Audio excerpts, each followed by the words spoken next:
অম্লান বসু চক্রবর্তী।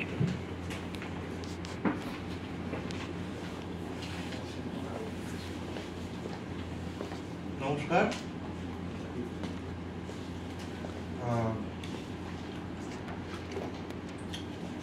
তথ্য সংস্কৃতি দপ্তর, রাজ্য সরকার, পশ্চিমবঙ্গ বাংলা একাডেমি সবাইকে ধন্যবাদ আমাকে আমন্ত্রণ জানানোর জন্য। গল্পের জন্ম কথা নিয়ে আমিও বলেছি, একাধিকবারই বলেছি আমার মনে হয়, কিন্তু প্রতিবার বলার পরে মনে হয়েছে যে একটা দুটো তিনটে পয়েন্ট আমি মিস করেছি। তো এই বছর কি করেছি, আর কোনো রকম রিস্ক না নিয়ে একটা জায়গাতে আমি একটুখানি লিখে টিকে এনেছি যেন মোটামুটি একটু গুছিয়ে বলতে পারি আপনাদের সাথে। কারণ আমার গল্পের জন্মকথা, আমি যে ধরনের গল্প লিখি, তো জন্মকথাগুলো খুব যে তৃপ্তিদায়ক বা মনের মধ্যে খুব আনন্দ দিয়েছে সেরকম নয়। সেটা আমি আমার নিজের মতো করে একটু গুছিয়ে বলার চেষ্টা করছি। ইদানিং যে ফোনগুলো আমি পাই সেগুলো আসলে রোবটের। যে লোকগুলোকে মানুষ বলে জানি, অন্তত মানুষ হিসাবে যাদের নম্বর আমি সেভ করে রেখেছি আমার মোবাইলে, তাদের মধ্যে অনেকে রোবট হয়ে গিয়েছে। সেই প্রসঙ্গ আপাতত থাক। অন্য কোনো অজানা নম্বর থেকে যে ফোনগুলো আসে সেগুলো ধরার পরেই অন্য প্রান্ত থেকে উড়ে আসে, হাই অম্লান। হয়তো কোনো ক্রেডিট কার্ডের অফার, হয়তো কোনো ব্যাংকের তরফ থেকে মোটা টাকা লোন নেওয়ার জন্য একটা সোনালী আহ্বান। লক্ষ্য করে দেখেছি, আমার গলার আওয়াজ না বের হওয়া পর্যন্ত রোবটের গলা চালু হয় না। কখনো কখনো চুপ করে থাকি ওদিক থেকে হ্যালো শুনবো বলে, আসে না। আমি বললেই বলে, যে মুহূর্তে আমার গলার আওয়াজ পাওয়া যায় সেই মুহূর্তে ওদিক থেকে আমি শুনি একটা মিষ্টি গলায় হ্যালো। রক্ত মাংসের অনেক লোকেদের মধ্যেও তাই। সামাজিক মাধ্যমে, সোশ্যাল মিডিয়ায় প্রতিদিন 10টা করে, 20টা করে কিংবা 50টা করে বন্ধু দেখো দেখো বলে যে পোস্টগুলো দেয় আমার সুহৃদেরা, তাদের সঙ্গে ফোনে কথা বলে দেখেছি ওদিক থেকে ভেসে আসে শুধু নিঃশ্বাসের আওয়াজ, হয়তো দীর্ঘশ্বাস। আমারও হয়তো তাই। আমাদের কি কিছুই বলার নেই আজকাল? চোখের সামনে দেখেছি বদলে যাওয়া মানবিক সম্পর্ক, বদলে যাওয়া প্রেম। পূর্বরাগ পর্বে যাদের মধ্যে ছিল সারাদিন সারা রাত বকম বকম বকম বকম কথা, বিয়ের পর সেখানে চুপচাপ নেমে এসেছে নীরবতা। কারো সঙ্গে কথা বলতে মন চায় না কারো, কথা ক্রমে কমে আসে। যতটুকু কথা জেগে থাকে তার মধ্যেও কাজ করে থাকে কোনো চুপ করে থাকার সমীকরণ। রুটিন প্রশ্ন হয়, রুটিন সম্পর্ক, রুটিন উত্তর। মেয়েটি শেষ পর্যন্ত নিজের ফোনে সেট করে দেয় IVR। আমি অফিসে পৌঁছেছি কিনা জানার জন্য 1 টিপুন, আমি দুপুরে টিফিন এনেছি কিনা জানার জন্য 2 টিপুন, অফিস থেকে বেরোতে আমার দেরি হবে কিনা তা জানার জন্য 3 টিপুন, অন্য কোনো বিষয় জানার জন্য 4 টিপুন। গল্পের ছেলেটি মরিয়া হয়ে 4 টেপে, IVR ঘুরে যায় ফের। দুঃখিত, আপনি ভুল অপশন ডায়াল করেছেন, অর্থাৎ কথা নেই কোনো। দীর্ঘশ্বাস শোনার জন্যও আমাদের কাছে আর কোনো সময় নেই। অনেকটা এমন থিম নিয়ে একটি গল্প লিখেছিলাম, লিখতে বাধ্য হয়েছিলাম নিজেদের মধ্যে গয়না পড়ার মতো নীরবতা আঁকড়ে রাখবো বলে। যন্ত্রদাস হতে হতে এমন দিনই কি চেয়েছিলাম আমরা? জোর করে গল্প লেখার চেষ্টা আমি কোনোদিনও করিনি, জোর করে লিখতে পারিও না, এটা আমার অক্ষমতাই বলা চলে। প্রতিদিন বেঁচে থাকায় কিছু কিছু মুহূর্ত আমায় নাড়া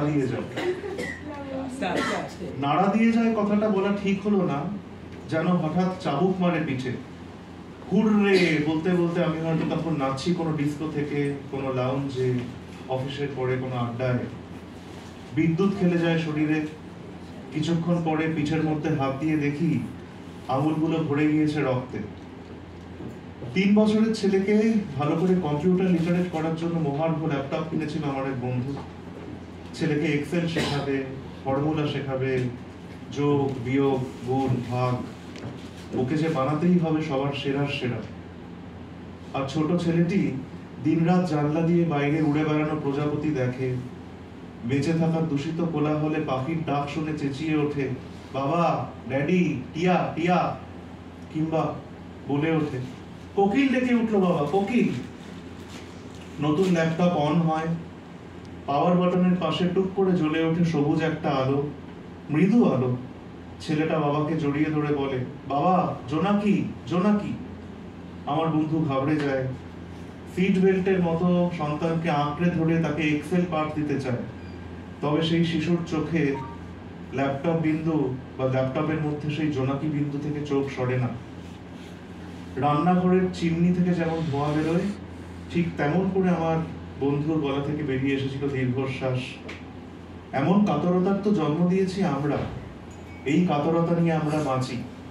এই নিয়ে একটা গল্প লিখতে বাধ্য হয়েছিলাম আমি, আমার প্রবল অস্বস্তি হচ্ছিল বলে। এমন লেখা নিজেই নিজের সর্বাঙ্গে আলকাতরা লেপে দিয়ে তারপরে শাওয়ারে স্নান করার মতো। টয়লেট ক্লিনিং ব্রাশ দিয়ে নিজের গায়ে রোগড়ে রোগড়ে কালো রং তোলার মতো। ফ্রেশ হয়ে আমরা আবার ডুব দেবো সেই কালো তরলে, রোজ। আমার গল্পের গ্রিন রুমে আলোর থেকে অনেক বেশি উজ্জ্বল হয়ে ওঠে আধার, অন্ধকার। এবারে আধার আমার ভালো লাগে বলে যদি গান গাই সেটা বোকামো হবে। তবে নিজেরাই ভালো থাকবো বলে আমরা যে অন্ধকারের জন্ম দিয়েছি, সেই অন্ধকার মাঝে মাঝে আমার গলা টিপে ধরে, আমাদের গলা টিপে ধরে, আমার দম বন্ধ লাগে। এমন একটা গল্প লিখে উঠতে পারলে হয়তো সেই ফাঁস খানিকটা আলাদা হয়। দুনিয়া জুড়ে প্রতিদিন চলে যাচ্ছে অজস্র চাকরি, 700 কোটি মহাবিশ্বে পপুলেশন বাড়ছে, আর ক্রমশ কমছে কাজ করার সুযোগ। পরবর্তী প্রজন্ম কি করে গ্রাসাচ্ছাদন করবে তা ভাবলে আমার মগজে কারফিউ হয়। বিশেষজ্ঞরা নির্ভয় থাকার কথা বলেন, আর ঠিক এর উল্টো খবর পড়ি প্রত্যেক দিনের সংবাদপত্রে। দেখেছি কাজ হারানোর হাহাকার। পৃথিবীর বহু কোম্পানিতে আরো উচ্চ পদে রোবট নিয়োগ হচ্ছে, তারা নিয়ন্ত্রণ করছে মানুষ কর্মীকে। অনেক জায়গায় আবার একটা রোবট রিপোর্ট করছে সেই সংস্থারই অন্য কোনো রোবটকে। ওদের মধ্যেও কি তৈরি হচ্ছে টিকে থাকার যুদ্ধ? পড়ে থাকা মানুষের লাশের উপরে দাঁড়িয়ে, সব দেহের উপরে দাঁড়িয়ে কি ঝগড়া করবে দুই রোবট, আর আমরা দাঁড়িয়ে দেখবো চুপচাপ? আমাদেরই কৃপার উপরে কি নির্ভর করবে রোবটের মহিমা? আজকের দিনের বাস্তব অন্য কথা বলে। এমন খবর পড়ে আর থাকতে না পেরে লিখে ফেলেছিলাম একটি গল্প। ভাঙন লেগেছে আমাদের সর্বস্তরে। আমার আপনার গৃহ পরিচারিকা আর কতদিন কতদিন থাকবেন জবা মালতীরা? ঘর ঝাড় দেওয়া, ঘর মোছার জন্যও তো চলে এসছে বিভিন্ন ধরনের রোবট। এমন কোম্পানির মালিকেরা তাদের ব্যবসার পরিধি থেকে বেজায় হাসছেন, তাদের হাসি থামছে না, আর আমরা নিঃস্ব হচ্ছি প্রতিদিন। জীবনে সব পেয়ে যাওয়া, জীবনে সব কিছু উপার্জন করা সন্তান তার শ্যাওলা পড়া পৈতৃক বাড়িতে গিয়ে একাকী মাকে দেখতে এসে পুজ করে কেটে দিচ্ছে সিসি ক্যামেরার তার। অসুস্থ মা পড়ে যান রোজই। এমন ছবির ফুটেজ দেখে সন্তানের কষ্ট হয়, তার কর্পোরেট জীবনের কাজে বাধা পড়ে। মার কাঁধে হাত রেখে বলে যায়, আরো ভালো ক্যামেরা লাগিয়ে দিলাম মা, এবার থেকে তোমাকে আরো স্পষ্টভাবে দেখবো। বৃদ্ধা আশা করে সেই মরে যাওয়া, মেরে ফেলা ক্যামেরার দিকে তাকিয়ে থাকেন রোজ। ক্যামেরার মধ্যে খোঁজেন সন্তানকে, আর ঝাঁ চকচকে অফিসে শুধুমাত্র কর্মীদের এন্টারটেইন করার জন্য ইন্টারভিউতে ডাক পড়ে যে কোনো বিকম পাস কিংবা আরো বেশি পড়াশোনা করা ডেলিভারি বয়। বলে কাজ দেওয়া হবে আমাদের অ্যাকাউন্টস ডিপার্টমেন্টে, চলে এসো। বিধ্বস্ত ছেলেটির, হেরে যাওয়া ছেলেটির ইন্টারভিউ সরাসরি ব্রডকাস্ট হয় পুরো অফিসে। বারকোড লাগানো আই কার্ড পড়ে নিজের ওয়ার্ক স্টেশনে কমেডি শো দেখেন কয়েকশো এমপ্লয়ি। কুইক কমার্সের দাপটে বন্ধ হয়ে যায় সাবেকি মুদির দোকান, তাদের কান্নার রোলকে ছাপিয়ে যায় বাইকের ঘর ঘর আওয়াজ। ডোরস্টেপ ডেলিভারি। আমরা শুধু রেটিং দিই, আমাদের তারা সর্বস্ব জীবন। অন্যদিকে আমাদেরই অগোচরে আমাদেরকেই রেটিং দিয়ে দেন কেউ।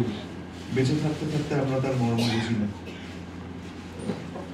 মুখের সামনে দড়াম করে শব্দ তুলে দরজা বন্ধ হয়ে যাওয়ার মতো, প্রেসার কুকারের ভয়ের মতো, 17 তলার বদলে 32 তলায় ফ্ল্যাট করতে না পারা দামি স্যুট পরা লোকের বমি করার মতো, হঠাৎ গাড়ির ধাক্কায় রাস্তায় শুয়ে থাকা কুকুরের কুই কুই করে ওঠা আর্তনাদের মতো কিছু দৃশ্যের উদয় হয় আমার মনে। সেগুলোর কাঠামোর গায়ে নিজের জীবনের দুঃখ, কষ্ট, হাসি, কিছু তির্যক দৃষ্টি লেপে দিয়ে কিছু লেখার চেষ্টা করি। সেগুলো কতটা গল্প হয়ে উঠতে পেরেছে আমি জানি না। অনেক চরিত্রে মিশে গিয়েছি আমিও। সত্যি কথা বলতে কি, এগুলো লিখতে পেরে আমি যেন হাঁপ ছেড়ে বেঁচেছি। আমি বিশ্বাস করি প্রান্তিক মানুষ বলতে আমরা যা বুঝি, প্রান্তিক মানুষের অবস্থান শুধুমাত্র গ্রামে নয়, চাষের ক্ষেতে সারাদিন যারা ঘেমে কাজ করেন তাদের মধ্যেও নয়, সাবওয়ের তলায় যে জীবন কাটিয়ে দেন লোকগুলো তাদের মধ্যেও নয়। আমাদের এই প্রবল ব্যস্ত শহরেও লুকিয়ে রয়েছেন বহু প্রান্তিক মানুষ, যাদের গা থেকে ভুড় ভুড় করে বেরোয় দামি পারফিউমের গন্ধ। টাকা মাটি, মাটি টাকা, নাকি কবির সুমনের গলায় টাকাটাই শেষ কথা, বাকি সব বাতুলতার মধ্যে লড়াই চলে। এ এক অনন্ত লড়াই। কেউ লড়াই করেন, কেউ আবার গ্যালারিতে বসে সেই লড়াই দেখেন। মনে থাকে না পরের লড়াইয়ে নাম আসবে তারও। আমার চরিত্রগুলো এভাবেই জন্ম। ধন্যবাদ।